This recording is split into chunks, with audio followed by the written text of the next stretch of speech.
Hi, I'm Alex Hurst, True Faith Newcastle United podcast and YouTube channel. You can catch us on social media or any good podcast app, plus YouTube, and we kind of talk about Newcastle United. We're on Patreon as well, so we do lots and lots of Newcastle United content across every single week. This season so far has been superb for Newcastle United. The season actually has been full of really bad injury luck and terrible points defining, or the direction of points defining, VAR decisions against Newcastle. So to sit sixth in the league before the weekend is, it's incredibly promising. I think the aim this season was top 8, maybe a push for the top 6. I think if you told most Newcastle fans about the injury problems to pretty much all of our best players, I think our best players being Callum Wilson, Bruno Guimaraes, Alisson Maximine. I think those players have started 2 games together.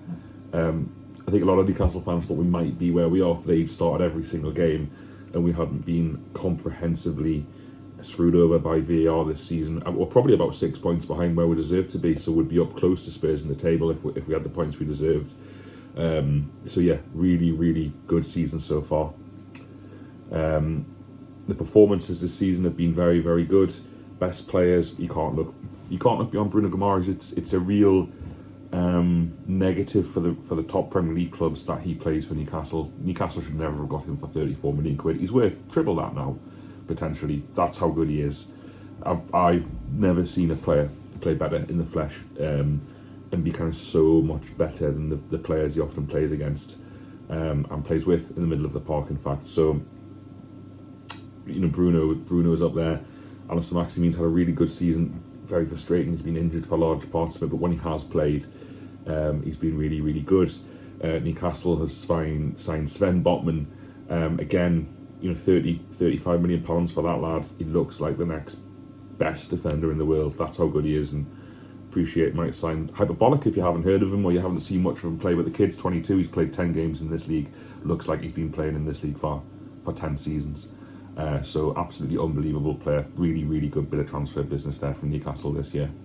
The performances in general this season have been very, very good. Man City have now lost against Liverpool, but there isn't a team who's created more against Man City this season than we have. Massive shame not to see that game out when 3-1 up. Callum Wilson going off injured, probably the defining factor there, plus also the fact that they're a very good team. But in terms of what we've done this season, performance-wise, there's only really one game against Bournemouth at home. We had a lot of players out injured that we probably underperformed.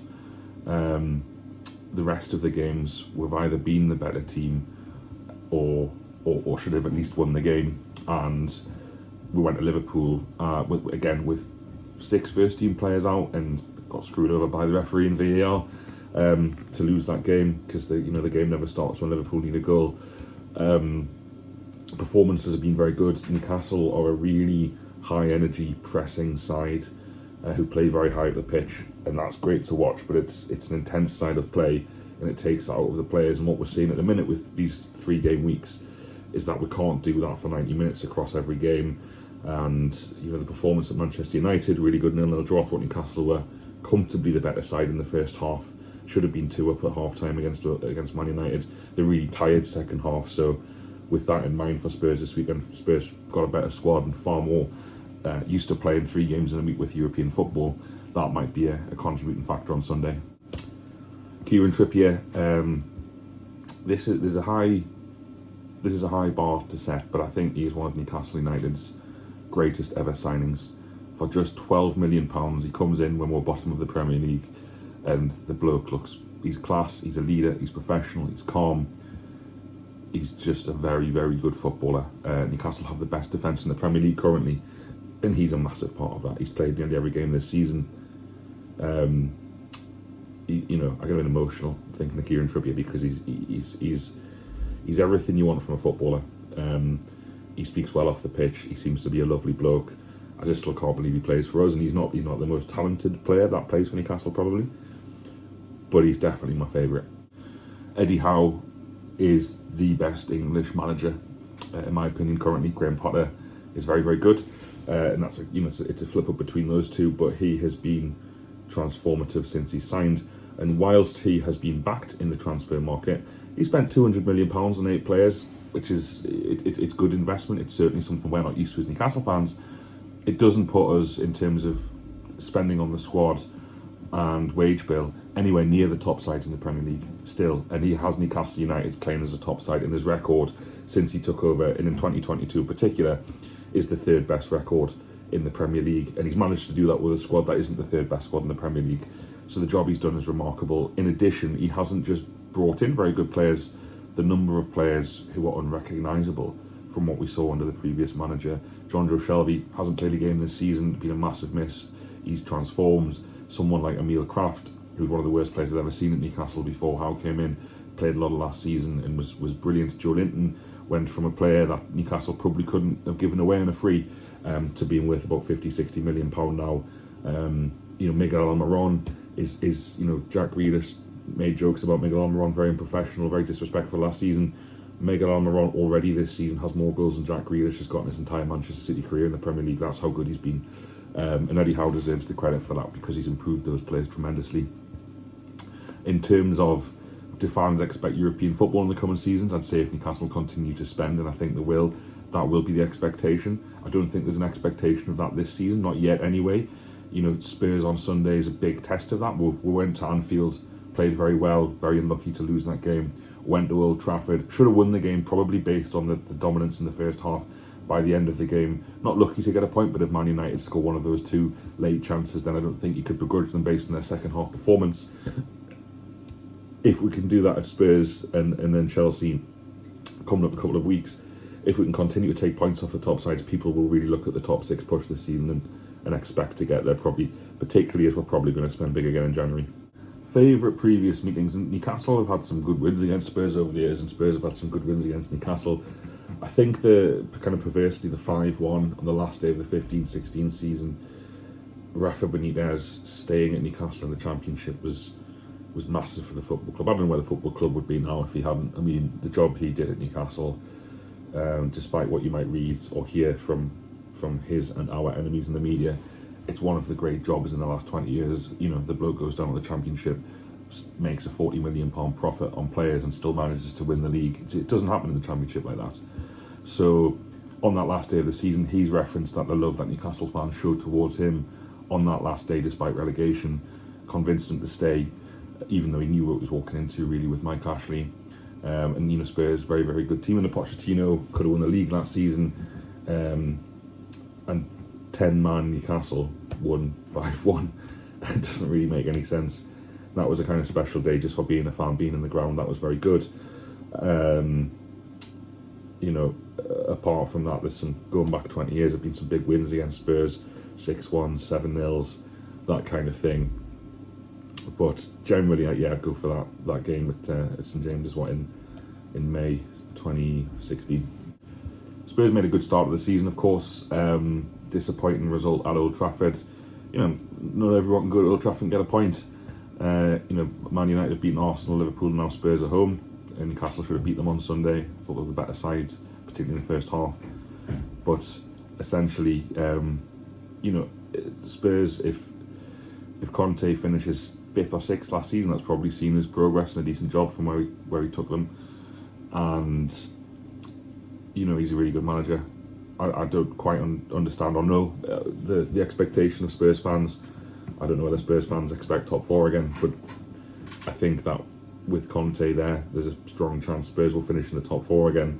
And as long as he's backed in the transfer market, you'd think he can make them into challenges for the league, such as his pedigree.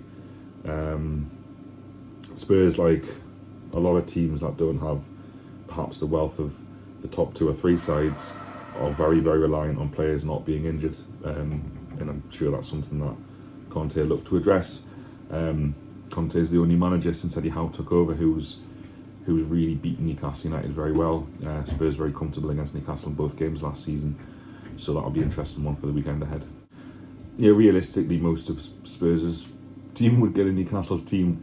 I'd probably only think maybe Sven Botman at centre-back.